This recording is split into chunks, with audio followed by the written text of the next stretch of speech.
Baiklah, Assalamualaikum warahmatullahi wabarakatuh. Selamat pagi teman-teman semua. Perkenalkan nama saya Metadinda Pangaribuan dengan NIM F1D1230025. Saya sendiri berasal dari Teknik Pertambangan Universitas Jambi. Baiklah, di sini saya eh, akan menjelaskan materi mengenai perbedaan air tanah dan air permukaan, yang mana materi ini untuk mengampu atau untuk memenuhi tugas UTS dari mata kuliah hidrogeologi dan penyaliran tambang. Selanjutnya, untuk materi air permukaan dan air tanah sendiri, untuk referensi yang saya ambil itu ada jurnal yang berupa perbedaan kadar fluor air tanah dan air permukaan di Kecamatan Arjasa, Kabupaten Jember. Selanjutnya ada sifat kimia air tanah dan air permukaan di sepanjang Sungai Jilu. Untuk bukunya sendiri, saya mengambil referensi dari hidrologi pertanian, kemudian ada pengelolaan sumber sumber daya air. Untuk medianya ada visualisasi dari Kementerian PUPR, artikel Detikcom, dan sumber YouTube terkait hidrologi. Selanjutnya, apa itu perbedaan air tanah dan air permukaan? Apa itu air tanah? Air tanah sendiri adalah air yang berada di bawah permukaan tanah, biasanya tersimpan di antara lapisan batuan atau pasir yang disebut akuifer. Air ini berasal dari air hujan yang meresap ke dalam tanah dan mengalami proses penyaringan alami, sehingga airnya eh, jernih. Selanjutnya, apa itu air permukaan? Air permukaan adalah air yang berada di atas permukaan tanah, seperti sungai, danau, waduk, dan rawa. Air permukaan berasal dari air hujan, lelehan es, atau aliran dari pegunungan. Selanjutnya, berikut adalah tabel perbedaan antara air tanah dan air permukaan. Aspeknya sendiri untuk lokasi, air tanah di bawah permukaan tanah atau aquifer, sedangkan air permukaan di atas permukaan tanah, seperti sungai dan danau. Untuk proses terbentuknya, air tanah terbentuk dari infiltrasi dan filtrasi alami, sedangkan air permukaan dari presipitasi dan aliran permukaan. Untuk kualitasnya, umumnya air tanah itu lebih jernih dan mineralnya lebih tinggi. Sedangkan air permukaan itu rentan tercemar atau mudah keruh dan mineralnya lebih rendah. Selanjutnya untuk pergerakannya, air tanah itu sangat lambat, waktunya tidak lama, waktu tinggalnya lama. Kenapa sangat lambat? Karena untuk proses dia menjadi air tanah sendiri itu untuk harus melewati beberapa lapisan tanah. Selanjutnya untuk air permukaan, waktunya itu cepat dan waktu tinggalnya singkat. Maksudnya waktu tinggal singkat di sini bisa terjadi kemarau atau pengeringan sumber air.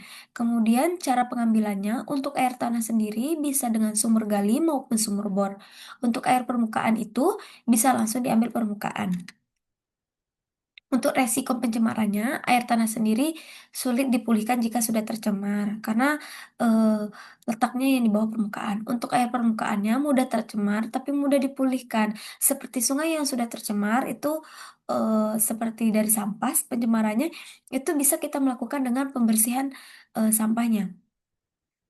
Selanjutnya, untuk sumbernya, eh, air tanah itu dari air hujan yang merembes ke bawah permukaan atau meresap ke bawah permukaan. Sedangkan air permukaan itu sumbernya dari air hujan, lelehan es, dan aliran permukaan.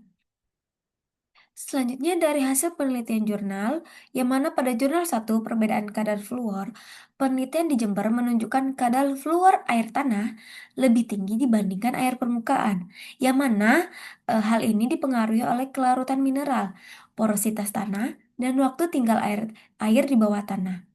Air permukaan umumnya lebih mudah terkontaminasi dan kadar mineralnya lebih rendah karena tidak tertutup oleh suatu benda. Misalnya kalau air tanah itu kan tertutup oleh tanah-tanah di atasnya.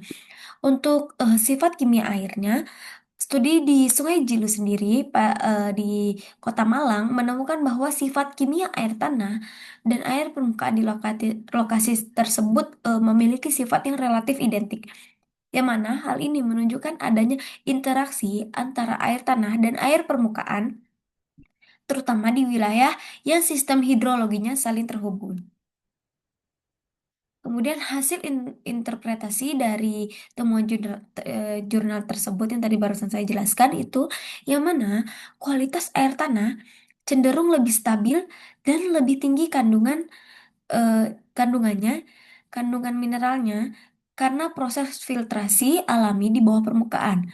Namun, di beberapa zona ataupun lokasi, interaksi antara air tanah dan air permukaan menyebabkan karakter kimia yang mirip seperti di Sungai Jilu tersebut ya, atau memiliki sifat yang unik. Selanjutnya, air permukaan lebih rentan terhadap pencemaran karena kontak langsung dengan aktivitas manusia, tentu saja limbah, dan polusi udara. Debit air permukaan juga sangat dipengaruhi musim dan perubahan lingkungan.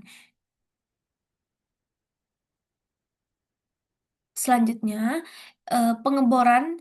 Di sini saya menambahkan visualisasi. Pengeboran merupakan salah satu contoh proses pengambilan sumber air tanah atau yang biasa disebut sumur bor di lapangan. Nah, ini proses pengambilannya, proses pengeboran itu mengebor ke sumber air tanah sendiri. Ketika tekanan diinjeksikan, air akan eh, muncul ke permukaan. Selanjutnya,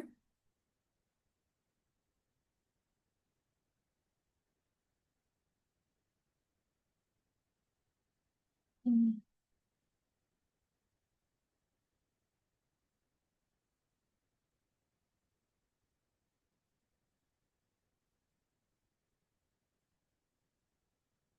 selanjutnya untuk contoh air permukaan di lapangan yang sering kita temui itu adalah sungai. Nah, berikut adalah aliran sungai yang mana debitnya itu terpengaruh oleh musim. Nah, di sini saya menampilkan sungai yang deras yang mana suatu saat apabila kemarau bisa saja eh, air air sungai ini tidak akan deras lagi. Selanjutnya untuk kesimpulan dari materi yang telah saya sampaikan, yaitu ada air tanah dan air permukaan berbeda dari segi lokasinya, proses terbentuknya, kualitas, dan risiko pencemarannya. Kemudian untuk air tanah biasanya lebih jernih dan terlindungi. Tetapi jika sudah tercemar, sangat-sangat sulit untuk dipulihkan lagi. Kemudian yang terakhir, air permukaan mudah diakses tetapi lebih mudah tercemar dan kualitasnya dinamis. Baiklah, terima kasih. Itulah materi yang dapat saya sampaikan. Kurang lebihnya saya mohon maaf apabila ada kesalahan, itu datanya dari saya sendiri. Terima kasih. Wassalamualaikum warahmatullahi wabarakatuh.